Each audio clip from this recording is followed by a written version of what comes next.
Biarkan dia terbang. Bab 604. Tidak usah. Carson langsung menggendong Rila kecil pergi. Tetapi ia merasa perbuatannya sedikit tidak sopan. Lalu ia menolehkan kepalanya dan menjelaskan. Aku bawa Rila kecil ke rumahku. Nanti agak sorean, aku bawa dia kembali ke sini. Setelah mendengar dia berkata demikian, Puspita langsung mengerti dan menjawab. Baiklah, kamu bawa Rila pergi bermain saja. Aku akan mencari cara untuk mengurus Arila. Terima kasih. Dengan nada yang sopan, ia berterima kasih. Carson pun menggendong Rila kecil dan pergi. Puspita masih berdiri di depan pintu, melihat Rila yang dibawa Carson pergi, menuju jalan di sebelah tempat tinggal Arila. Dia berpikir mungkin rumah Carson ada di sana. Bangunan di daerah ini semuanya adalah rumah pribadi. Daerah Pila ini dibangun oleh ASS Areal Estate. Kalau ingin membeli rumah di sini dengan gaji Gustin, masih tidak cukup. Kali ini Gustin diatur untuk bekerja di Amerika. Perusahaan yang mengatur rumah ini untuknya, pasti karena perintah dari Carson. Mengapa Carson begitu menjaga Gustin? Puspita tahu jelas alasannya. Itu karena hubungan antara Gustin dan Arila.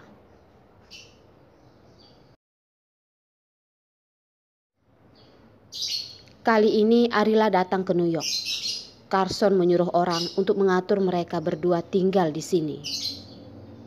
Satu, karena ini adalah perusahaan milik SS. Kedua, karena Puspita ada di sini. Ada orang yang bisa menemani Arila, jadi dia tidak begitu kesepian.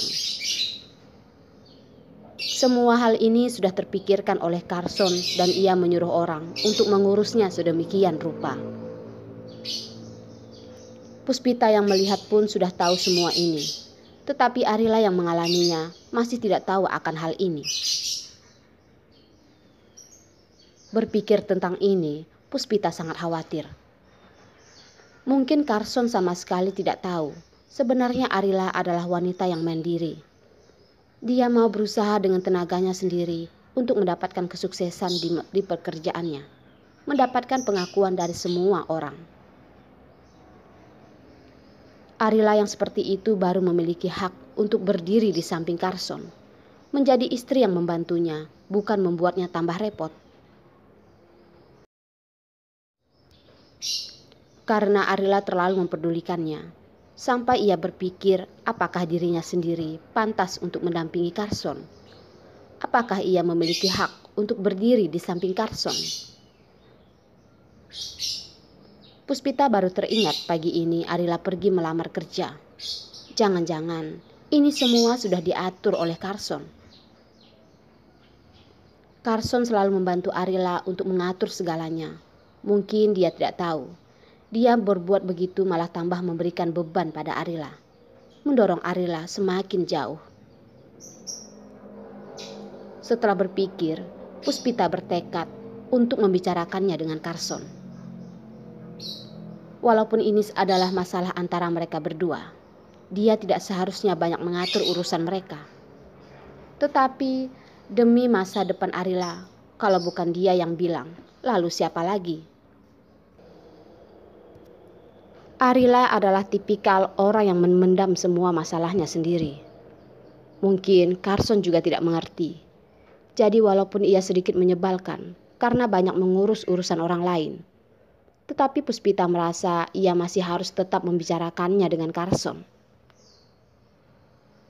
Iya, aku sudah bertekad. Nanti ketika Carson membawa kembali Rila kecil, aku harus membicarakannya dengan Carson. Dia tidak boleh membiarkan Carson berbuat seperti ini lagi.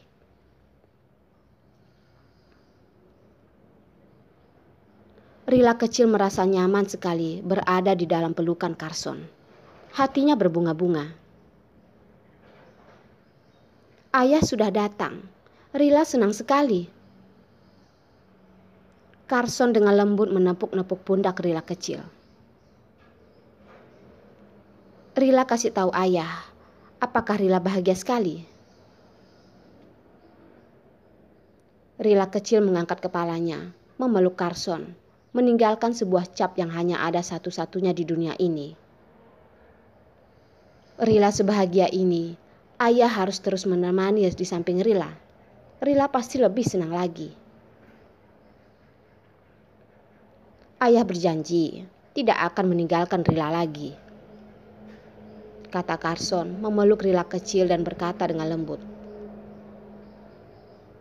Rila kecil tidak ada di sampingnya. Dia sangat sulit menjalani hidupnya. Terutama ketika berpikir Rila kecil akan sedih karena merindukannya. Hatinya sebenarnya sudah terbang ke sisi ibu dan anaknya itu.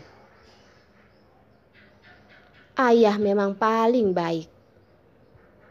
Rila kecil tahu ayahnya paling mengasihinya.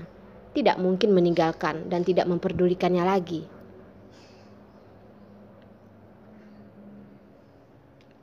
Mulai hari ini, ayah akan datang setiap hari untuk melihat Rila. Tapi Rila harus ingat, ini adalah rahasia di antara kita berdua. Tidak boleh kasih tahu ibu ya. Carson sekali lagi mengingatkan Rila kecilnya. Baik ayah, Rila pasti menjaga rahasia. Rila kecil juga menjawab dengan serius. Kali ini Rila kecil sedang bahagia, jadi otaknya dapat berpikir jernih. Dia memastikan akan menjaga rahasianya. Kalau saja dia sudah merindukan ayahnya sampai mau menangis, dia pasti sudah tidak ingat lagi dengan perintah ayahnya itu. Carson mendudukkan Rila kecil di kursi, lalu berkata, Rila, coba lihat. Ayah sudah menyiapkan apa untukmu? Saus stroberi. Semua adalah makanan yang disukai Rila kecil. Melihat matanya sudah berbinar-binar, tetapi apa yang paling membuatnya bahagia adalah karena ayahnya sudah berada di sampingnya. Rila kecil memakannya dengan perasaan bahagia. Carson mengeluarkan laptopnya dan kembali mengerjakan pekerjaannya di samping sambil melihat putrinya makan. Seperti dulu waktu mereka di rumah, dia sibuk bekerja. Rila kecil bermain sendiri. Setelah dia capek makan, main sampai kecapean, dia akan mencari ayahnya dan tidur di dalam pelukan ayahnya. Hari ini Rila kecil cuma memakan 2 butir stroberi, lalu ia mencari pelukan ayahnya. Dia berguling-guling di dalam pelukan ayahnya, menikmati waktu bersama ayahnya. Dulu, ketika Carson sedang sibuk bekerja, tidak ada orang yang berani mengganggunya.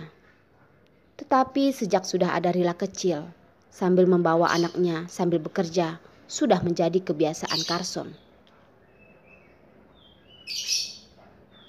Apakah Rila sudah mau tidur? Carson yang sedang sibuk bekerja juga bisa memperhatikan putrinya yang ada di pelukannya sudah mulai mengantuk. Rila tidak mau tidur. Dia tidak mau tidur. Kalau waktu dia tidur ayahnya menghilang, bagaimana nantinya? Kalau Rila sudah ngantuk, Rila tidur saja di pelukan ayah. Ayah janji tidak akan pergi. Melihat Rila yang khawatir, Carson berjanji padanya. Ayah tidak bohong kan sama Rila?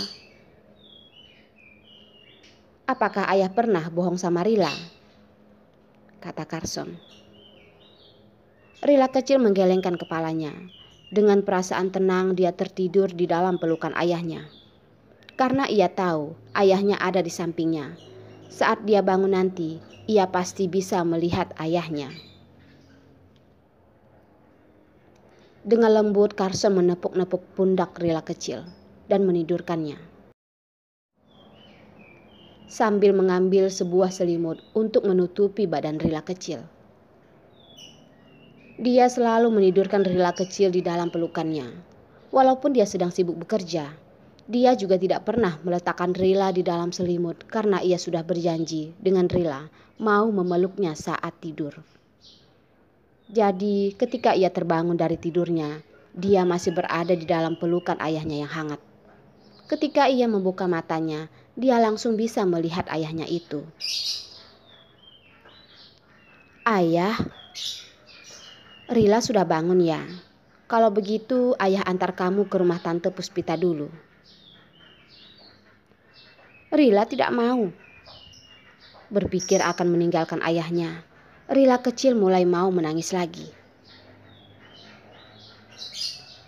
Asalkan Rila menjaga rahasianya, besok ayah masih bisa menemani Rila.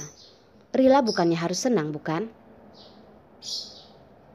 Rila kecil memutar otaknya yang berpikir dengan serius. Maksud ayahnya dia akan tinggal di sini. Asalkan dia merindukan ayahnya, dia bisa berada di samping ayahnya. "Baik," kata Rila kecil, mengangguk-anggukan kepalanya. Carson memeluk Rila kecil dan mengantarnya pulang ke rumah Puspita. Ketika ia baru mau balik, Puspita memanggilnya. "Tuan Carson, apakah kamu yang mengatur lamaran kerja Arila pagi ini?" Carson melihatnya dan berkata, "Bukan." Puspita berkata lagi, "Urusan pekerjaan Arila, aku harap kamu jangan campur tangan."